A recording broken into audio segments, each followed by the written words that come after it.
গুজরাটের আকাশ এখন স্তব্ধ। বাতাসে ভেসে বেড়ায় ছিন্ন বিচ্ছিন্ন স্বপ্ন আর বুকে চেপে রাখা কান্নার প্রতিধ্বনি।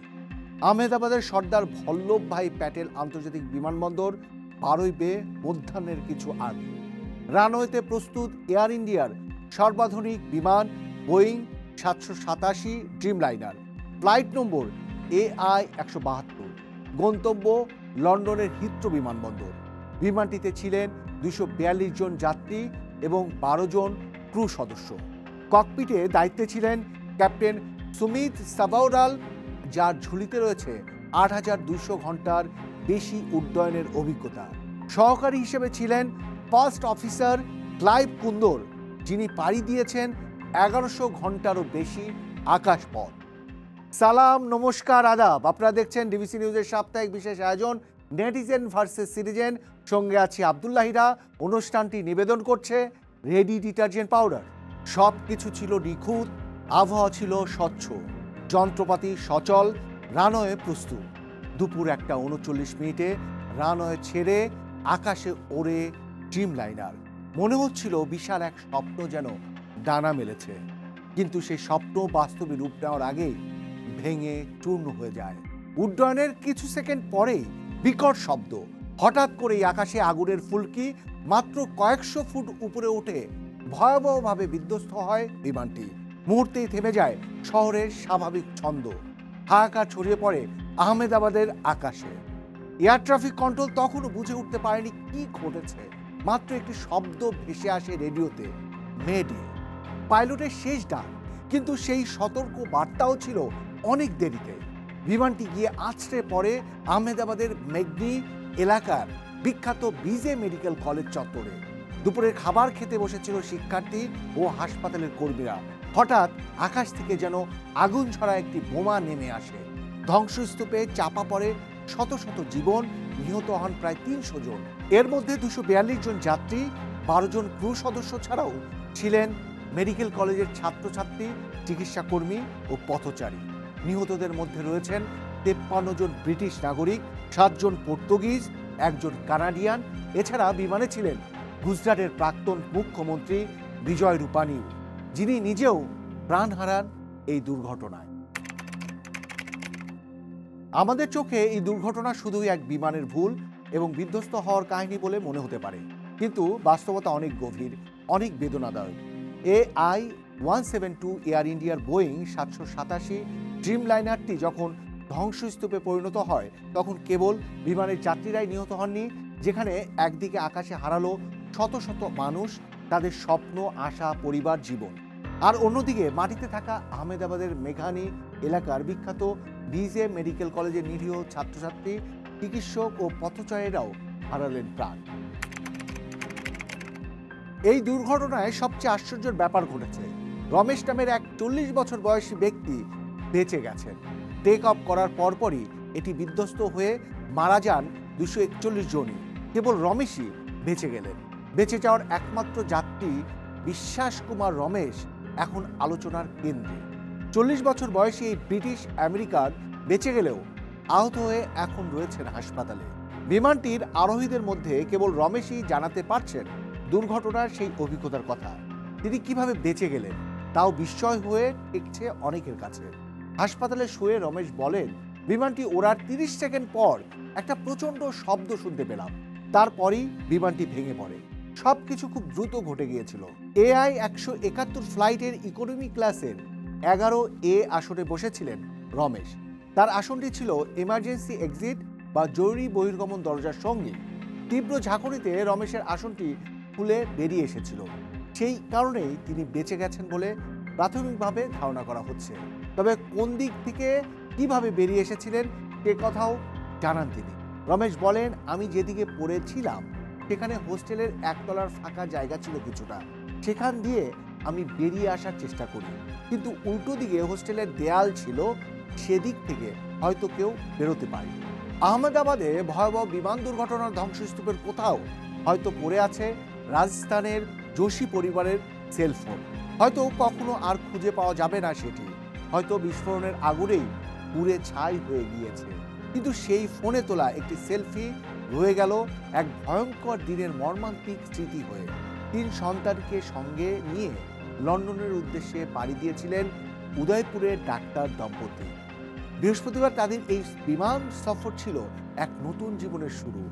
কমি ব্যাস উদয়পুরের একটি হাসপাতালের মহিলা চিকিৎসক। সম্প্রতি চাকরি ছেড়েছিলেন একটাই কারণে, লন্ডনে চিকিৎসক স্বামী প্রতীকের সঙ্গে নতুন করে জীবন শুরু করবেন বলে। সেই সফরের আগে অভিশপ্ত বিমানের 69 থেকে 73 নম্বর আসনে বসেই স্বামী স্ত্রী সন্তানদের নিয়ে একটি সেলফি তুলেছিলেন কমি। সকলের হাসি মুখ, যেখানে দেখা যাচ্ছে কমির পাশে বসে হাসছেন প্রতীকও। অন্যদিকে সিটে বসা তাদের যমজ 2 পুত্র ও কন্যা। ছেলেরা ক্যামেরার দিকে তাকিয়ে হাসার চেষ্টা করছে। মেয়ে মিরায়ার মুখে ফেটে পড়ছে উচ্ছ্বাস। কে জানতো এই ছবি তাদের শেষ সেলফি। এই দুর্ঘটনা আন্তর্জাতিক মহলে তীব্র আলোড়ন সৃষ্টি করে, কারণ বোয়িং 787 ড্রিমলাইনারের ইতিহাসে এটি প্রথম। হাল লস অর্থাৎ পুরো বিমানটি ধ্বংসপ্রাপ্ত হলো। 2টি ইঞ্জিন একসাথে বিকল হওয়া, ডুয়েল ইঞ্জিন ফেইলর, এটি হতে পারে একটা সম্ভাব্য কারণ। শোনা যাচ্ছে উড্ডয়নের সময় একটি বার্ড স্ট্রাইক বা পাখির ধাক্কা লেগেছিল ইঞ্জিনে। তবে প্রশ্ন উঠেছে, সেটি কি ছিল মূল কারণ, নাকি এর পেছনে ছিল নির্মাণগত ত্রুটি, ওজন গণনার ভুল, কিংবা রক্ষণাবেক্ষণের গাফিলতি? ঘটনার পরপরই বিভিন্ন সূত্র থেকে সম্ভাব্য কারণ হিসেবে ইঞ্জিন বিকল, বার্ড স্ট্রাইক, ফ্লাপের অবস্থানগত ত্রুটি এবং যান্ত্রিক সমস্যা ইত্যাদির কথা শোনা যাচ্ছে। তবে কোনো কারণই এখনো নিশ্চিত হয়নি। বিভিন্ন ভিডিও ফুটেজে দেখা গিয়েছে যে বিমানের ল্যান্ডিং গিয়ার উঠানো ছিল না, যা সাধারণত উড্ডয়নের পরপরই উঠানো উচিত। এছাড়া ফ্লাপের অবস্থানগত ত্রুটির সম্ভাবনাও উড়িয়ে দেয়া যাচ্ছে না। একজন প্রাক্তন পাইলটের মতে উড্ডয়নের পরপরই 2টি ইঞ্জিনের শক্তি হ্রাস পাওয়া ছিল, যা ইঞ্জিন বিকলের ইঙ্গিত দেয়। এখনো পর্যন্ত কোনো বার্ড স্ট্রাইকের প্রমাণ পাওয়া যায়নি। এই দুর্ঘটনা বোয়িংয়ের জন্য একটি বড় ধাক্কা। 787 মডেলের এটি প্রথম বড় দুর্ঘটনা, যা বোয়িংয়ের নিরাপত্তা এবং উৎপাদন প্রক্রিয়ার উপর নতুন করে প্রশ্ন তুলেছে। বোয়িংয়ের শেয়ার মূল্যও এই ঘটনায় 4.8% কমে গেছে। ভাগ্যক্রমে বিমানের পেছনের অংশটি সম্পূর্ণ ধ্বংস হয়নি। ব্ল্যাক বক্স উদ্ধার করা সম্ভব হয়েছে, তাই এখন সকলের দৃষ্টি নিবদ্ধ সেই ব্ল্যাক বক্সের তথ্যের উপর। সেখানেই লুকিয়ে আছে প্রকৃত সত্য। তবে প্রশ্ন একটাই, তদন্ত কি হবে নিরপেক্ষ? প্রকৃত দোষীদের বিরুদ্ধে কি ব্যবস্থা নেওয়া হবে, নাকি ঘটনার চাপা সংস্করণ আমাদের সামনে হাজির করা হবে? এয়ার ইন্ডিয়া বর্তমানে টাটা গোষ্ঠীর মালিকানাধীন। তাদের রক্ষণাবেক্ষণ ও প্রশিক্ষণ নিয়ে নতুন করে উঠছে নানা প্রশ্ন। বোয়িং নির্মাণ প্রক্রিয়া ও সুরক্ষা নীতিও এখন বিশ্বজুড়ে সমালোচনার কেন্দ্রবিন্দুতে। এই দুর্ঘটনা প্রযুক্তিগত ব্যর্থতার চেয়ে অনেক বেশি কিছু। এটি এক মানবিক বিপর্যয়। শুধু ভারতের নয়, ব্রিটেন, পর্তুগাল, কানাডা, বিভিন্ন দেশের পরিবার হারিয়েছে তাদের প্রিয়জনকে। বোয়িংয়ে ব্যবহৃত রোলস রয়েস ট্রেন্ট 1000 ইঞ্জিনগুলো আবারও সমস্যায় পড়েছে। ব্রিটিশ এয়ারওয়েজ, এয়ার নিউজিল্যান্ড সহ অনেক এয়ারলাইন্স তাদের 787 ফ্লাইটের সময়সূচি কমাতে বাধ্য হয়েছে। ভিয়েতনাম এয়ারলাইন্স, ANA এবং অন্যান্য 787 অপারেটরদের মেরামত বিলম্বের কারণে ইঞ্জিন খুলে ফেলা হয়েছে, যা বিমানের ফ্লাইট সক্ষমতা ব্যাহত হওয়াকে ইঙ্গিত করে। বোয়িংয়ের উৎপাদন ক্ষেত্রেও বিগত কয়েক বছর বেশ চ্যালেঞ্জের মুখে পড়েছে। 2020 সালের শুরু থেকে কোভিড-19 বিধিনিষেধের কারণে উৎপাদন বাধাগ্রস্ত হয়েছে। এয়ারলাইন্সগুলোও নতুন বিমান গ্রহণে আগ্রহী ছিল না। বোয়িংয়ের 787 বিমান সহ তাদের বাণিজ্যিক বিমান বিভাগ জুড়ে গুণগত মান নিয়ে উদ্বেগ লেগেই রয়েছে। 2024 সালের শুরুতে একটি দরজার বিস্ফোরণের ঘটনায় স্পষ্ট হয় যে এই সমস্যাগুলো পুরোপুরি সমাধান হয়নি। FAA এখন বোয়িংয়ের প্রতিটি উৎপাদন প্রক্রিয়া নিবিড়ভাবে পর্যবেক্ষণ করছে, যার ফলে উৎপাদন বৃদ্ধি কঠিন হয়ে পড়েছে। এই গুণগত মানের বিষয়গুলো বোয়িংয়ের পূর্বের মুনাফাভিত্তিক উৎপাদন সংস্কৃতি থেকে মূলত বিমানের নিরাপত্তা ও প্রক্রিয়াগত সংস্কারের দিকে পরিবর্তন আনার কারণ হয়েছে। এর আগেও এমন ধরনের বেশ কিছু মর্মান্তিক দুর্ঘটনা ঘটেছে সারা বিশ্বে, যেমন স্প্যানিশ এয়ারলাইন্স ফ্লাইট 580 20 আগস্ট 2008 স্পেনের বার্সেলোনায় ঘটেছিল এক ভয়াবহ দুর্ঘটনা। স্প্যানিশ এয়ারলাইন্সের ফ্লাইট 580 যাত্রা শুরু করেছিল টেক অফের ঠিক সময়ে, কিন্তু রানওয়ের পাশের গাছপালায় বিমান ধাক্কা খেয়ে বিধ্বস্ত হয়। দুর্ঘটনার মূল কারণ ছিল পাখার আইসিং সঠিকভাবে অপসারণ না হওয়া এবং পাইলটদের নিরাপত্তা প্রোটোকল অমান্য। এই ভুলে 158 জন যাত্রী এবং ক্রু প্রাণ হারান।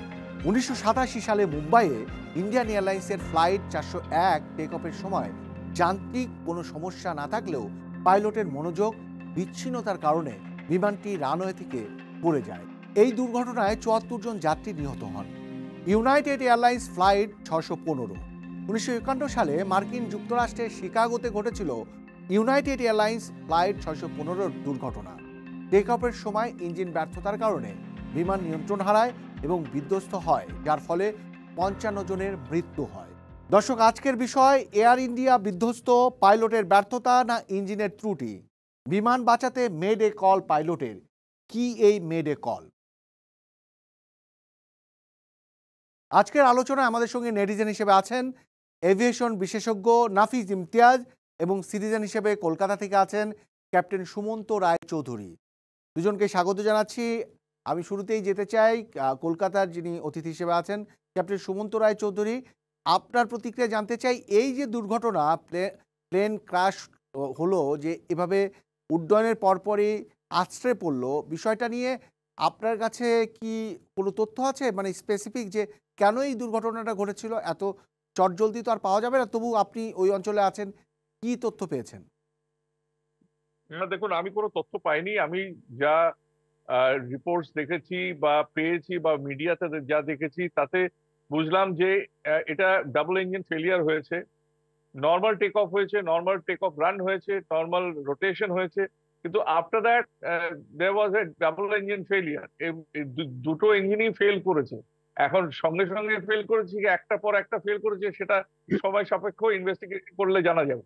কিন্তু এটা ঠিক যে গিয়ার আফটার লিফট অফ ওটাকে কেন উপরে ওঠানো হয়নি সেটা যে পাইলট ছিলেন সে বুঝতে পেরেছেন যে গিয়ার নামিয়ে রাখলে হয়তো বেটার হবে বা এয়ারক্রাফটের ফিউজেলাজকে বাঁচানো যাবে। কিন্তু 500 ফিটে এই অবস্থাতে যখন এয়ারক্রাফট সিঙ্ক করতে শুরু করে তখন তার সামনে কোনো উপায় ছিল না সামনে গিয়ে ল্যান্ড করার, কারণ ওই সময় ঘুরিয়ে ল্যান্ড করানো ওই রানওয়ের উপরে এটা প্রায় অসম্ভবই ব্যাপার। কিন্তু সামনে বসতি হওয়ার কারণে এবং বিল্ডিং হওয়ার কারণে তার কোনো আর কোনো গতি ছিল না বা জায়গা ছিল না, সে মানে কোনো চেঞ্জ খোলা করার, মাঠ অন্য কোথাও পায়নি ল্যান্ড বা করার। কিন্তু সুমন্ত জলাশয় রায় পায়নি। চৌধুরী, যেভাবে প্লেনটি পড়ে গেল দেখলাম, সেটা কি আসলে একদম তো মনে হলো নিয়ন্ত্রণহীন, মানে তার ওই পাইলটের অধীনে কোনো নিয়ন্ত্রণ ছিল না মনে হচ্ছিল। আপনার কাছে কি এরকম, না অন্যরকম মনে হয়েছে? না, আ- আপনার আপনার যদি হৃৎপিণ্ড না কাজ করে আপনি কি নিয়ন্ত্রণে থাকবেন? এই না, এয়ারক্রাফটের সেই সেক্ষেত্রে যে অবস্থা, ল্যান্ডের ইঞ্জিন কথা যদি না থাকে বলছিলেন, মানে ইট ওয়াজ ল্যান্ড ফলিং চেঞ্জ লাইক। করার তো কোনো সুযোগই ছিল না।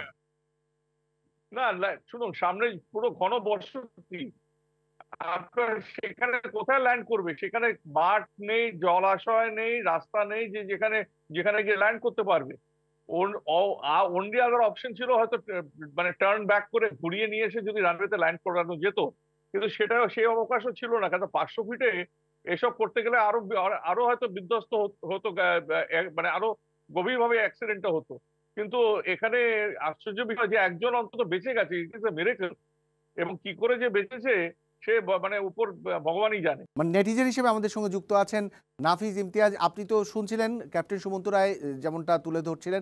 আপনার কাছে জানতে চাই যে বোয়িং এর এই ড্রিম লাইনের এই সিরিজটি, মানে এর মধ্যে কি একটা ভাইরাস ঢুকে পড়লো? মানে কি মনে হয় যে এই সিরিজের প্রতি যে বিশ্বাস, যে ট্রাস্ট পুরো এভিয়েশনের ছিল, সেটা তো নিমিষে কেমন কমে গেল?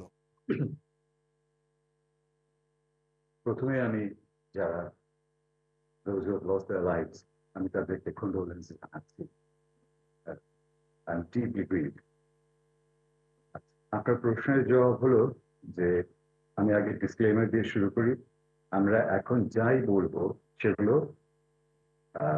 কনজেকচার। তবু যেহেতু পাইলট যে একজন পাইলট, আমি কমপ্লায়েন্সের লোক, তা আমাদের এটা ঠিক এডুকেটেড কেস না। এটা একটা। আরেকটা হচ্ছে যে সবাই আমরা ভিডিওতে যা দেখেছি, এই ভিডিওটাই সারা রাত ধরে, কালকে সারাদিন ধরে আজকে স্টাডি করে যা মনে হয়েছে, এমনিতে যেটা হয় সেটা হচ্ছে যে আপনার ইঞ্জিন ম্যানুফ্যাকচার, এয়ারক্রাফট ম্যানুফ্যাকচারার, কখনো এয়ারলাইন্সও মেইনটেনেন্সের রেখাট কর্নার্স, বোয়িং এ অনেক হুইসেল ব্লোয়ার হয়েছে। 787 এ এই ফ্ল্যাপিং এর সমস্যা, এটা আরো 7-8 বার হয়েছে। আমি কমপ্লায়েন্স পয়েন্ট অফ ভিউ থেকে এবং কাস্টমার পয়েন্ট অফ ভিউ থেকে বলছি, এইখানটাতে one should have taken very seriously. এখানটা ভিডিওতে যেটা দেখা যাচ্ছে, ফ্ল্যাপস গুলো যে পজিশনে আছে, আরো ইয়ে হচ্ছে যে ল্যান্ডিং গিয়ারটা রিট্রাক্ট করেনি। তো এখানটাতে না, it's a combination of factors দেয়া হচ্ছে, যেমন বার্ড হিটের কথা বলা হচ্ছে, ডাবল ইঞ্জিন ফেলিয়ারের কথা বলা হচ্ছে, এইগুলো সাথে আমিও বললাম যে ফ্ল্যাপসের ইয়েটা ছিল, দেখাই যাচ্ছিল ভিডিওতে। প্লাস একটা এয়ারক্রাফট টেক অফ করে ফার্স্টে, অবভিয়াসলি আমরা দেখতে পেয়েছি ভিডিওতে এই এয়ারক্রাফটটা ইট ওয়াজ স্ট্রাগলিং টু বিল্ড আর, এবং যিনি পাইলট উনি স্ট্রিপে শেষ মাথা পর্যন্ত গিয়ে এয়ারক্রাফটটা লিফট করেছেন। এই এয়ারক্রাফটগুলো তৈরি করা হয় লিফটের জন্য। এয়ারফয়েল ডিজাইনটা এরকমই, বাতাস লাগলে এটা ঠিক হবে। আর যেই weight with fuel and everything সেইটা নিয়ে টেক অফ করতে পারে, এই ধরনের পাওয়ার পাইলট বিল্ড আপ করেছেন কিনা। সবসময় আমরা যেটা বলি ম্যাক্সিমাম পাওয়ার কিন্তু সবসময় বিল্ড আপ করা হয় না। যতটুকুন ওয়েট সেটা টেক অফ করার জন্য যে পাওয়ার লাগে ইঞ্জিনে, সেই পাওয়ারটাই বিল্ড আপ করা হয়। এর সাথে আছে আহমেদাবাদে এবং এখন ওই পুরো রিজনে, Delhi itself, some of the hottest places on the planet. এইটা হচ্ছে ওয়েদার। ওয়েদারে হট ইয়েতে হয় কি আপনার, it becomes a thin air, তো এনি ইঞ্জিন স্ট্রাগল করে। কিন্তু আমার কাছে মনে হয় যে এইটা আমরা যেদিকে আমরা যেগুলো অনুমান করছি, সেই অনুমান থেকে তো মনেই হচ্ছে যে একদম একদম দুর্ঘটনা বলেই তো এড়িয়ে যাওয়া যায় না। মানে এখানে কোথাও না কোথাও তো একটা ত্রুটি রয়েছে। এই বিষয়ে একটু ক্যাপ্টেন সুমন্ত রায় চৌধুরী একটু বলবেন যে কোথাও না কোথাও তো ত্রুটি রয়েছে, শুধুই কি দুর্ঘটনা?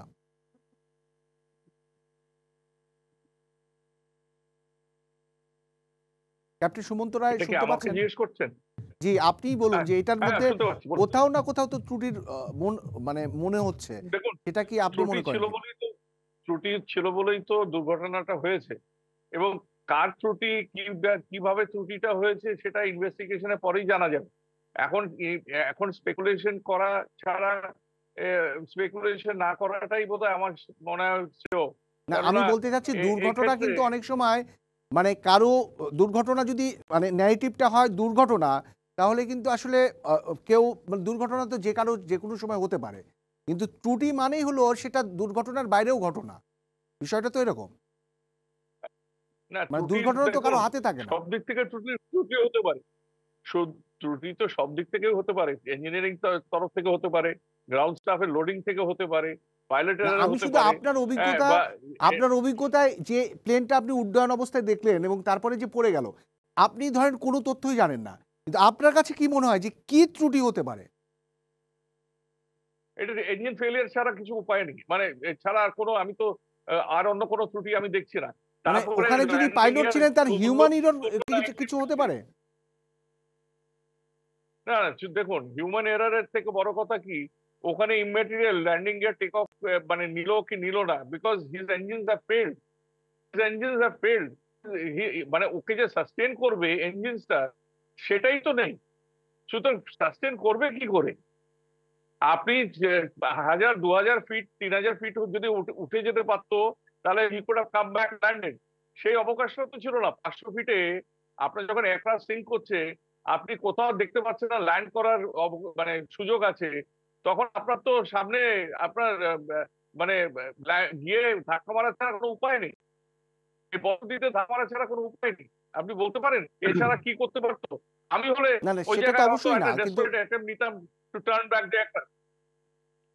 ক্যাপ্টেন সুমন্ত রায়, এই ঘটনায় আমরা যেটা লক্ষ্য করছি, ধরেন যে প্রতিষ্ঠানটা পুরো এয়ার ইন্ডিয়া চালাতো তাদের একটা বড় ইমেজ সংকটে পড়েছে বা দায় তৈরি হয়েছে। পাশাপাশি যে ড্রিমলাইনার অর্থাৎ যে বোয়িংয়ের যে সিরিজ এই দুর্ঘটনায় মানে ক্রাশড হয়ে গেল, তাদের একটা বড় ধরনের ইমেজ সংকটে পড়েছে। মানে বিষয়গুলো তো এইগুলো মানে ঠিকঠাক হতে তো বেশ সময়ের প্রয়োজন। মানে আস্থা তৈরি হতে, নাকি এটা দুর্ঘটনা হিসেবে তারা আস্থা না, ফিরে পাবে? দেখুন এটা একটা চারটে সংস্থাকে একটা দুটো সংস্থা করতে এটা বীভৎস একটা ট্রানজিশন চলছে। এই ট্রানজিশন ফেজে এটা হওয়াতে আরো ধাক্কা তো খেলোই, কিন্তু আমি শিওর যে এরা এটা ওভারকাম করবে এবং কি ত্রুটি হয়েছে সেটা বার করবে, এবং কোনো গাফিলতি হলে তাদেরকে দোষী সাব্যস্ত করা হবে এবং যথারীতি তাদের পানিশমেন্টও দেওয়া হবে। কিন্তু তার আগে তো এয়ারক্রাফট গুলোকে ঠিক করতে হবে, যে ত্রুটিগুলো এয়ারক্রাফটসে আছে সেগুলো ঠিক করতে হবে। যে এটা কোনো আরেকটা অ্যাঙ্গেলও আছে, একটা স্যাবোটাজ অ্যাঙ্গেলও কথা উঠছে। সেটা কিভাবে উঠছে জানি না, বাট এই অ্যাঙ্গেলটাও আসছে, কিন্তু সেটাকেও ইনভেস্টিগেশন করতে হবে ইনভেস্টিগেটরসদের, যে এটা এখানে কোনো স্যাবোটাজ হয়েছে কিনা। হ্যাঁ, হয়তো স্যাবোটাজ যে বম রেখে হয় তা না, অনেক ভাবে হতে পারে স্যাবোটাজ। রাইট। সেই অ্যাঙ্গেলটাও আমাদের চিন্তা করতে হবে, ইনভেস্টিগেটরসদের চিন্তা করতে হবে, বুঝলেন? আমরা না প্রায় শেষ পর্যায়ে সুমন্ত রায়, আমরা নাফিজ ইমতিয়াজের কাছে যেই শেষ করতে চাই। নাফিজ ইমতিয়াজ, আমরা যদি বলি যে এই ধরনের বিষয়গুলো ধরেন আ এই ড্রিমলাইনার সিরিজের এই এত মানে এইরকম ঘটনা তো আর কখনোই ঘটেনি যতটা আমরা জানি। তো এই ফ্লাইট লেভেলটাও তো কম, মানে এই প্লেনটা তো অনেকবার ফ্লাইটে উঠেছে নেমেছে। তো সেই জায়গায় পার্সেন্টেজ করলে কি এটাও তো ঠিক যে 0% তো করা সম্ভব না। মানে যেকোনো ধরেন ট্রাভেলই, মানে সেটা বিমান বলি আর যেকোনো নিরাপদ ট্রাভেলই বলি, সেটাকে আসলে পার্সেন্টেজে আনলে অনেক বেশি আতঙ্কিত হওয়ার মতো প্লেন জার্নি? আমি না পার্সেন্টেজে এটা আনবো না। এয়ারক্রাফট এয়ারলাইন মানে are the safest, the safest form of travel. আমি আমাদের সমস্ত রাইট। দর্শক শ্রোতাদেরকে আশ্বস্ত করতে চাই, it is the safest form of travel. কিন্তু এটাকে সেফেস্ট রাখার জন্য ওই যে বললাম যে তদন্ত করে বের করতে হবে, এবং যেগুলো আগে হয়েছে সেগুলোর পরে আবার এখানে এসে হলো। আর এই এয়ারক্রাফট গুলো না, মডার্ন এয়ারক্রাফট, দুটো ইঞ্জিন একসাথে ফেল করা অলমোস্ট ইম্পসিবল। রাইট। তারপরে বার্ড হিটের কথা বলা হচ্ছে, ওখানটা কিন্তু কোনো বার্ড দেখাও যাচ্ছে না। আর স্যাবোটাজ যদি হয়ে থাকে, তাহলে স্যাবোটাজ করেও তো নিশ্চয়ই কিছুকে বিকল করা হয়েছে, যেহেতু ওখানে রাইট। কুমটুম ফোটেনি। তাহলে ধরেন যে স্যাবোটাজ করা হলো, তাহলে স্যাবোটাজ করেও যদি দুটো ইঞ্জিনকে একসাথে সিজ করানো হয়ে থাকে, ফ্ল্যাপস গুলোকে বিকল করে দেওয়া হয়ে থাকে, এয়ারক্রাফটের কি হয়েছে সেটা তো ইয়ে করতে হবে, এস্টাবলিশ করতে হবে। তা আমি মনে করি যে এখানে পাইলট উনি যতটুকুন বুঝতে পেরেছেন ততটুকুন করেছেন, নিঃসন্দেহে। Every pilot does that, they are everyday heroes. আমরা একদম শেষ করব নাফিজ ইমতিয়াজ, আপনার কাছে এই প্রশ্ন রেখে যে যারা চলে গেলেন, যাদের স্বপ্ন চুরমার হয়ে গেল, যেসব পরিবারের সদস্য যারা ছিলেন, তাদের অবশ্যই শান্তি কামনা করছি, পরপারে তারা ভালো থাকবেন। কিন্তু তাদের যে চলে যাওয়ার ফলে যে ধরনের লাইবিলিটিসগুলো ব্যাক করার অপরচুনিটি তৈরি হয়, মানে আর্থিক যে ক্ষতিপূরণ দেওয়ার একটা অপশন তৈরি হয়, সেটা আসলে এক এক ঘটনায় কি এক এক রকম, বা এক এক এয়ারলাইন্সের ক্ষেত্রে বা এক এক ইন্স্যুরেন্সের ক্ষেত্রে একই রকম, মানে এক এক রকম নাকি একই রকম? না, এটা এক এক রকম। ইন্স্যুরেন্স এক জিনিস, আর যখন ম্যানুফ্যাকচারার অথবা এয়ারলাইন এটাকে কম্পেনসেশন দেয়, এয়ারলাইন্স গুলো প্রথমেই চেষ্টা করে যে কিছু হয় নাই, আমাদের কোনো দোষ নাই, হ্যাঁ, এটা করার চেষ্টা করে। এটা একটাই কারণ, আর যদি দোষ স্বীকার করে নেয় তাহলে কম্পেনসেশন দিতে হবে। আর ম্যানুফ্যাকচারার তারা করে কি, ওই দে সেটেল আউট অফ কোর্ট। ওইখানটাতে হচ্ছে যেমন ধরেন বোয়িং এর 737 লায়ন যে ক্র্যাশ করেছে, এদের সাথে আউট অফ কোর্ট সেটেল করেছে। এখন আউট অফ কোর্ট সেটেল করতে গেলে ম্যানুফ্যাকচারাররা তারা তো অনেক বড়, তো ওদের বড় বড় লয়ার্স থাকে। আর এখানটাতে তখন হয় কি, কনজিউমার পয়েন্ট অফ ভিউ থেকে সেটা হলো যে কনজিউমারদেরকে to help fight and get the best deal, এই করা যায়। শেষ করব নাফিজ ইমতিয়াজ এবং কলকাতা থেকে যুক্ত ছিলেন ক্যাপ্টেন সমুদ্র রায় চৌধুরী, দুজনকে অসংখ্য ধন্যবাদ।